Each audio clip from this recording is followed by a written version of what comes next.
Yeah, see what I gotta deal with. Jesus. Off and on camera. Alright, let's do it. Hey, what's up, everybody? What? Don't steal my intro. That's my line.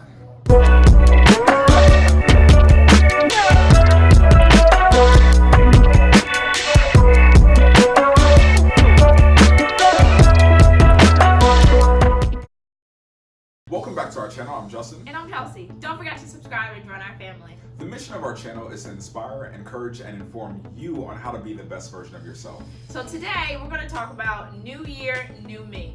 New year, new me. It's crazy. We are in a new decade, 2020. Let's all get excited. Woo! It will be the new year before we know it. And we just wanted to come to you guys with a short message today, just about how to really prepare yourself for 2020. We always think about new year, new me. We're writing, goals down. We're thinking about our new visions, but a lot of times we don't really follow through with our what are they called? The resolutions. We don't really always follow through with our New Year's resolutions, and we want to ensure, like we always say, that this year you guys are becoming the best version of yourself, and you're doing things that will help you be the best version of yourself in 2020. And we really want to ensure, first and foremost, you do not start this year like you've done every year. If you think you're just going to go to the gym and you're going to write a vision board and everything is going to be perfect after that, and if it didn't work out in 2019, it might not work out in 2020. So first point, just make sure you approach this year a little bit differently. Make sure that you put some plans into motions and check in with those plans throughout the year to make sure that you're actually accomplishing your goals. Because we all want to change, we want to move forward, but it takes hard work, it takes discipline, it takes consistency. Normally we hit January, and by the end of January we're done, we're out, we don't want to move forward, we're back to the normal swing of things. When we shouldn't do that, and it's because sometimes we set these high goals that we're going to read 50 books in a month, and we can't accomplish that. So it's be smarter to set smaller goals, but start off with a vision, start off with a theme or a plan that you want to do this year. My mom used to always say, how do you eat an elephant? You eat it one bite at a time. She would probably eat the whole thing at once, but you eat an elephant one bite at a time. So you ensure that, like Chelsey said, start small. Actually make some plans that are realistic for you to achieve. And again, check in with those plans throughout the year. And I honestly think it starts with making sure that you have people around you who can help you be accountable. If none of your friends are helping you be accountable or helping you accomplish your goals, you might want to reconsider what role they play in your life. And speaking of friends, speaking of people overall, this is a year that we should really evaluate who is in our circle. We want to ensure that we have positive people who are encouraging us and inspiring us throughout the entire year. And yes, we can have our friends and we can have a good time, we can go out, we can turn up. However, let's make sure that this year we do something different. Even if it's one friend that you can know that will hold you accountable, make sure that you hold that friend dear and close this year and let them know that you're looking for some help.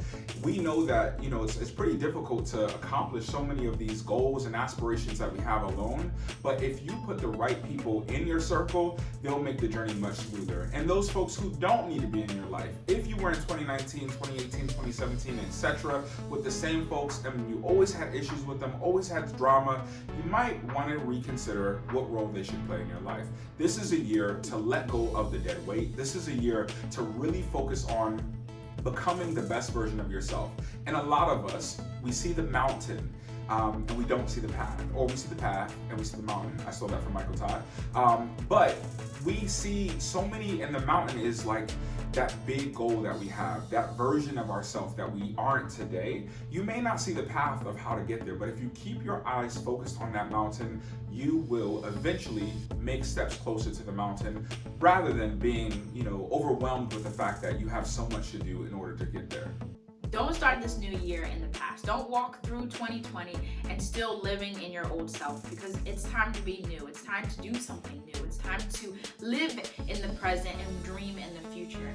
Why? Because we can't bring our old baggage to things that we thought we knew, the things that defined us, the friends that we thought were supposed to be part of this journey. We can't bring that along, because that's just going to limit us. That is just going to not push us forward to where we want to go. So we have to walk into this new year stripping ourselves from the past, detoxing ourselves from our negative mindset, our things that are just not supposed to be part of our journey.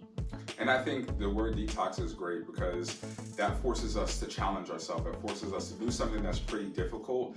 And in this season, we have a challenge for you guys, and it's to really help you guys ensure that you're putting some momentum behind those plans. Detoxing or working out or changing your perspective or changing your mental focus, it's difficult. It's super difficult. But that is the very thing that's going to help you strip away those old parts of yourself. Come into 2020 with a new perspective. The way you used to handle issues or drama or circumstances in 2019 should not be your approach in 2020. Come with a fresh perspective and be ready for your best year yet. Have a perspective that this will be a different year and ensure that your plans follow suit. And one thing that's super important, affirmations in 2020. The way I heard this recently, the way you think of yourself or the way you see yourself is the way people see you. So if people see you as someone who's confident, bold, fearless, strong, it's likely a reflection of the way that you see yourself when you look in the mirror. Or if people see the opposite of that, weak or insecure or timid, again, it's likely a reflection of the way you view yourself. So in this year, start with affirmations that build yourself up. Think about the version of yourself that you want to become, whether that person is strong or bold or fearless or financially stable or financially abundant. Speak those things into your life because you will start to walk that walk, and then eventually you'll talk that talk, and then you'll have the very things that you don't have today. Speak it! Because there is power in the tongue. We will talk a lot more about that and explain in detail, but what you speak out will become your present and your future. So babe, let's talk about the challenge that we want for our viewers to do with us. We're doing a challenge with you guys, so it's not like we're gonna sit back and we have our lives perfect. We are trying to be the best version of ourselves, and we're in the process with you, hence the Journey channel. We want you guys to go on the journey with us, and with that said, we have a challenge that we're gonna go and embark on, and we want you guys to embark on the journey and the challenge with us as well. So, the challenge that we're gonna have for the new year this month, not this month, in January. Next week. Yes, 2020 is we want to become mentally, physically, spiritually, and financially fit. And we're going to challenge you in many different ways in those areas to push you forward to become the best version of yourself. So stay tuned because we're going to talk in the next couple of weeks about each aspect of those areas of your life, because we want to ensure that in this year, 2020, we are focusing and prioritizing overall fitness, overall health that can really help us have the momentum and have the strength and have the structure that's required to live the best version of our life and allow 2020 to be just the start of a future that is worth living. And don't forget, this requires consistency, discipline, perseverance. We cannot give up because once we get through it, we will overcome. So tune in, y'all. We want you guys to really ensure that this is a breakthrough year. And if this is something that blesses you, encourages you, share it with a friend, share it with a colleague, share it with a neighbor, because we want to build a community of people who are fearless, who are bold, and who are chasing their dreams despite any type of opposition that comes against us. Until next time, guys, I'm Justin. I'm Chelsey. Happy New Year! Happy New Year, guys.